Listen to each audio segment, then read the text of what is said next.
Graça e paz, meu irmão em Cristo. Gratidão damos a Deus pela oportunidade de mais um dia estarmos aqui para poder meditar na palavra do Senhor e buscar alinhar o nosso coração dentro dos princípios que a palavra nos estabelece. Obrigado, Senhor. Nossa meditação de hoje estará no livro de 1 Reis, capítulo 11, versículo 3. E a palavra nos diz o seguinte: e tinha 700 mulheres, princesas e 300 concubinas, e suas mulheres lhe perverteram o coração. Nós estamos chegando aqui a vamos dizer assim, uma derrocada final de Salomão. Salomão, nós já viemos tratando nos nossos devocionais, um homem muito especial para o Senhor, um homem que buscou o juízo, buscou o entendimento para que buscou a capacidade de julgar com justiça o povo de Israel e nesse processo recebendo do Senhor sabedoria, recebendo riqueza. Salomão, um homem que foi escolhido pelo Senhor para poder reinar no lugar do seu pai Davi. Salomão, um homem destinado a um futuro próspero, e assim estava sendo um homem que acumulou riquezas, um homem que agradava o seu povo, um homem que governava por justiça, um homem que, através dos seus feitos, através do engrandecimento, quando eu falo seus feitos, eu estou me referindo ao engrandecimento que o Senhor fez na vida dele, como era um propósito da própria palavra de Deus. Ele se destacou entre os reis das nações, fazendo com que reis de diversos lugares, muitos reis, buscassem ouvir, buscassem a sabedoria de Salomão. Dentro desses reis, tivemos, num primeiro momento, aquela mulher notável, aquela mulher especial chamada Rainha de Sabá, que trouxemos também, que historiadores disseram, o trabalho com a hipótese que Sabá, apesar de ser destinada a ser uma rainha virgem, no seu primeiro encontro com Salomão já não resiste, devido ao fascínio que um homem inteligente, um homem rico, um homem culto, um homem prudente, um homem, assim, características de um homem galanteador, fisicamente falando, um homem até bonito. E Salomão, então, fascina aquela rainha e, segundo o que os historiadores trazem, ela, na primeira noite que passa no seu palácio, ela já se entrega a ele, já perde, Salomão já entra na sua, vamos dizer assim, na sua parte sexual. E ela fica por alguns meses, depois que ao retornar para a sua nação já volta grávida. Não temos mais registros em relação a ela, mas pressupõe-se dessa forma. E aqui vai garantir um pouco disso. Salomão, talvez nesse processo de expansão de reino, nesse processo de riqueza, até mesmo porque ele vivia uma vida com luxo muito grande, ele tinha um exército, vamos dizer assim, não ter um exército contrariar essa palavra do Senhor, mas ele estabeleceu um exército principalmente com base em carros, cavalos, mostrando sua força do seu exército, e também numa suntuosa riqueza jamais inimaginada, jamais vista por algum outro rei. Salomão agora passa por seu terceiro pecado, vamos dizer assim, mais notável. Por exemplo, vamos dizer assim, o seu descontrole em relação às mulheres. Muitas dessas mulheres, como temos aqui o relato, 700 princesas, tem muito a ver, acreditamos nós, com a parte arquitetura política de Salomão, vamos dizer assim, para fortalecer o seu reino, tornar o seu reino talvez muito mais seguro, dentro daquele próprio princípio que a palavra diz, que o Senhor mantinha o reino em paz. Ou seja, o Senhor usou Davi, muitas lutas, muitas conquistas, mas colocou o reino em paz. Mas nesse processo de colocar em paz, Davi também institui, ou seja, deixa muitos vestígios de inimigos ao longo de Davi, ao longo da sua caminhada. E Salomão, então, com essas mulheres, Salomão vai se perdendo. Existe uma frase que eu sempre gosto de trabalhar, que a gente vai aprendendo, é que nós somos muito acusados como homens que não damos ouvidos às nossas mulheres. Não, escuta tua esposa. Eu digo assim, escutar a tua esposa não é o problema. O problema é a gente não se portar como um homem, que nós somos, como o papel de sacerdote que nós temos. Principalmente aqui, nesse caso, Salomão, que era rei. O que acontece? Nós temos, por exemplo, Adão, que deu ouvidos a Eva, simplesmente não fez o seu papel de homem, e a humanidade caiu no colapso que nós temos hoje. Nós temos Abraão, que deu ouvido a sua esposa Sara e acabou tendo, por exemplo, filho com uma outra mulher. Então a gente vai tendo, própria Rebeca ali com Isaac, vamos tendo alguns papéis em que o homem dá o ouvido para a mulher e acaba, vamos dizer assim, ele caindo em precipício. Devemos dar ouvido às nossas mulheres? É evidente que sim, a gente dá ouvido para ela, mostrando muito amor, mostrando muito companheirismo, mostrando muita atenção, mostrando todo o cuidado que a Bíblia nos estabelece quanto a isso. Mas o papel de moderar, o papel de avaliar toda a questão cabe ao homem, e o homem, por vezes, ele não faz esse papel e acaba se doando para as mulheres, tentando fazer esse papel simplesmente do amor, mas de um amor desmedido. E no caso de Salomão, a gente vê que claramente isso não é amor. Um homem com 700 mulheres, mais 300 concubinas, 1000 mulheres, eu nem imagino que seja isso. Nunca, nem no meu tempo de impiedade, eu conseguiria imaginar tamanha, vamos dizer assim, tamanha insensatez. Mas Salomão, então, está se vendo isso. E nesse processo, essas mulheres, é claro, que acabam corrompendo Salomão. Aí Salomão, primeiro porque essas mulheres, elas são mulheres de povos inimigos ou de povos que eles não deveriam se relacionar. Elas são moabitas, elas são amonitas, elas são edomitas, elas são sidônias, elas são etéas. Povos diversos, povos que a própria palavra do Senhor lá em Êxodo, capítulo 20, 34, o Senhor já dizia que não deveriam se misturar com esses povos, que os filhos dos judeus não deveriam ter relações com ela, procriar, casar, nada disso. Mas vai fazer o quê? Se desde o começo ele já fazia, o Salomão não foi diferente, simplesmente ampliou com uma exponencialidade jamais vista. Essas mulheres, Salomão, a fim de agradá-las, construiu vários altares, que aqui a Bíblia traz alguns aqui como referência, altares para o deus Moloque, lá no versículo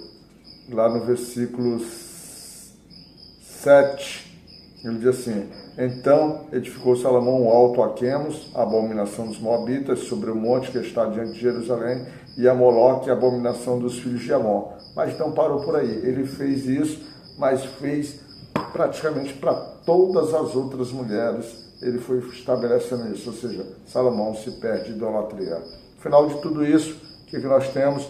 Nós temos que Salomão lá no versículo 9 diz assim: pelo que o Senhor se indignou contra Salomão, porquanto desviaram o coração do Senhor Deus de Israel, o qual 2 vezes lhe aparecera.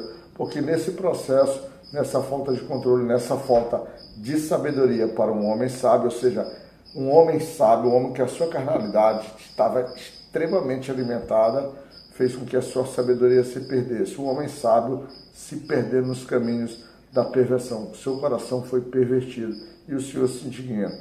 E o Senhor lembra Salomão que lá já havia tratado 2 vezes com ele. Tinha reforçado da última vez ali naqueles palácios, naquela suntuosidade de ouro, que olha, mantém teus corações justos. O próprio Davi, lá no começo, já deu esse conselho. O primeiro conselho diz assim: ser homem. O primeiro conselho de Salomão, não conseguia ser homem efetivamente e não conseguia ser um rei mais sábio nesse momento. Salomão se perde. E é um problema, e esse problema da mulher, eu costumo dizer, eu acho que é um problema que ataca a grande maioria dos homens. Uma grande maioria dos homens é atacada por essa, vamos dizer assim, essa questão da imoralidade sexual. Tem outros problemas que acontecem, mas esse já é um erro primário, um erro, já um defeito ali que você aperta esse botãozinho no homem e ele já dispara com, vamos dizer assim, uma intensidade muito grande. Salomão vai se perdendo. E ao longo desse processo de perda, aí começa a surgir, começa, vamos dizer assim, a se levantar, começa a se fazer presente diversos inimigos contra o rei Salomão. Por quê? Porque Deus tinha estabelecido para ele, Deus estabeleceu para Salomão, nesse processo de perda, nesse processo de afastamento do Senhor, o Senhor muito claramente disse para ele, lá no versículo 11, pelo que disse o Senhor a Salomão, visto que houve isso em ti, e não guardaste o meu conserto e meus estatutos que eu te mandei, certamente rasgarei de ti este reino e darei a teu servo. Então, nesse processo, assim como foi feito lá com Saul em relação a Davi, Deus faz agora em relação a Salomão. Diz assim, olha, o teu reino eu rasgarei de ti e darei a teu servo. E aí vai surgindo diversos homens que vão se levantando. Davi pelos mais diversos motivos. O primeiro homem que a Bíblia traz em relação a esse, vamos dizer assim, a esse levantamento que vai se opor contra Salomão é Haddad. Haddad alinhado ao faraó, Haddad que o povo dele foi vencido por Davi, pelo general Joabe, ele se levanta, se torna inimigo feroz contra Davi. Um outro homem que a Bíblia levanta também contra Salomão foi Rezon. Rezon também durante todo o reino de Salomão se colocou forte, imponente, e o principal deles agora que vai aparecer é Jeroboão, um homem de dentro, um homem da casa de Salomão, um homem que trabalha para o Salomão, que tem até admiração de Salomão, que Salomão, ao perceber as suas qualidades de trabalhador, vamos dizer assim, inteligência e perspicácia, Salomão coloca ele para ocupar ali a casa de José. E é justamente esse Jeroboão que vai se levantar como servo contra a casa de Davi, contra a casa de Salomão, porque este homem, não por ele próprio, mas por uma própria vontade de Deus, ele recebe o profeta Aías, e o profeta Aías, ele vamos dizer assim, estabelece essa preparação. Mas a gente pode ver que lá no versículo 28, esse Jeroboão tem a seguinte característica: e o homem Jeroboão era valente, e vendo Salomão esse jovem que era laborioso, pôs sobre todo o cargo da casa de José. Ou seja, percebeu essas qualidades em Jeroboão, e Deus utiliza o próprio Jeroboão para se levantar contra Salomão. Então, é um personagem que recebe do Senhor isso. E o interessante é que ele recebe do Senhor essa profecia, estando só o profeta e ele no campo, semelhante ao que Davi recebeu de Natã, e a conduta de Salomão é muito semelhante à conduta de Saul que fazia com Davi, ou seja, ele persegue esse Jeroboão, porque ele não quer, ele já está ciente disso, ele não quer que a profecia se realize. E esse homem da casa de Salomão, de Nabate, eu acho que é filho de Nabate, ele simplesmente foge e se mantém distante de Nabate. Ele se mantém distante durante toda a vida de Salomão, até que Salomão morra. Faz algo semelhante ao que Davi faz, ou seja, um homem que evita o combate, um homem que evita usurpar o reino, um homem que aguarda em tese no Senhor aquilo que ele deveria guardar. Faz algo semelhante nesse sentido.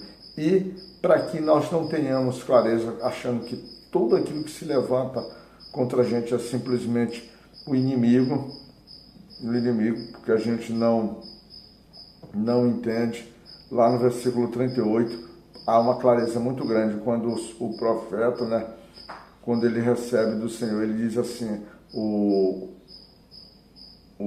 Jeroboão, ele recebe isso aqui, que o Senhor diz para ele: e há de ser que, se ouvires tudo o que eu te mandar, e andares pelos meus caminhos, e fizeres o que é reto aos meus olhos, quando os meus estatutos e os meus mandamentos, como fez Davi, meu servo, eu serei contigo, e te edificarei uma casa firme, como edifiquei a a Davi e te darei Israel. Ou seja, é o próprio Senhor que está entregando, mostrando a qualidade, mostrando o controle, mostrando o poder, mostrando a soberania de Deus. Às vezes, irmãos, aquilo que nos foi dado nos é tirado, porque nós mesmos abandonamos as bênçãos que o Senhor nos tem dado. Mas Deus é misericordioso, Deus é generoso, e diz para Salomão o seguinte, assim como é dito para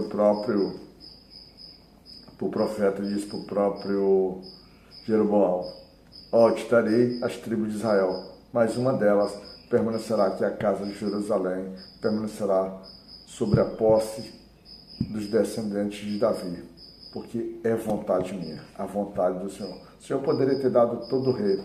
No fundo, irmãos, a vida de Salomão é homem sábio, mas deixa uma grande certeza no mundo aqui cristão sobre a conduta final de Salomão. Salomão, paralelo a isso, vai escrevendo livros de Provérbios, vai escrevendo livro de Eclesiastes, dando um cenário, principalmente mudança de reflexões, de meditações da sua caminhada, principalmente quando ele conclui que diz assim, que tudo não passou de vaidade do que ele se estabelece, que o grande coisa que se resume mesmo é a gente temer, louvar e honrar e estar no nome do Senhor. São coisas que a gente deve aprender na nossa vida real. Quando a gente olha aqui para trás, quando a gente vai lá em Deuteronômio 17, como a gente já vem dizendo, Salomão vem quebrando pouco a pouco aquilo que ele não poderia quebrar, ou seja, se distanciando, isso mostrando claramente que sabedoria não é espiritualidade, que muito mais do que ser sábio é a gente se apegar não só naquilo de andar nos caminhos do Senhor, mas andar nos caminhos do Senhor com uma prática diária,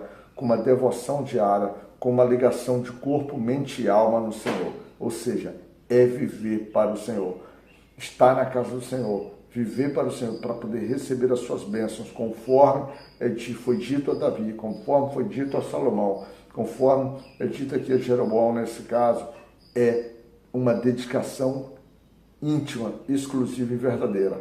Salomão foi filho de Davi. Davi não se prostrou a nenhum dos deuses, a ninguém nesse sentido. Mas Salomão aqui, nesse processo, nessa sua perdição com suas mulheres, em que seu coração foi pervertido, ele se entregou completamente também aos outros deuses, deixando o seu grande Senhor de lado. E isso deixou o coração do Senhor entristecido e deu no que deu nesse sentido. Reflete sobre a tua vida, reflete sobre as tuas ações, reflete sobre as bênçãos que o Senhor tem te dado, mas principalmente não por aquilo que você tem recebido, mas por aquilo que Ele tem determinado sobre a tua vida. Porque tudo que o Senhor determina tem como consequência algum resultado, principalmente bênçãos. Estar no Senhor é viver uma vida de bênção. E quando a gente fala uma vida de bênção, é a gente transcender as nossas dificuldades, a gente se alegrar no meio dos desafios e a gente descansar verdadeiramente no braço do Senhor, independente do cenário, daquilo que os nossos olhos estão enxergando, porque o nosso espírito se encontra em paz. Graça e paz, fica na misericórdia de Deus, que Deus cuide da tua família e que a gente possa ser irmãos verdadeiramente em Cristo. Deus te cuide, meu irmão.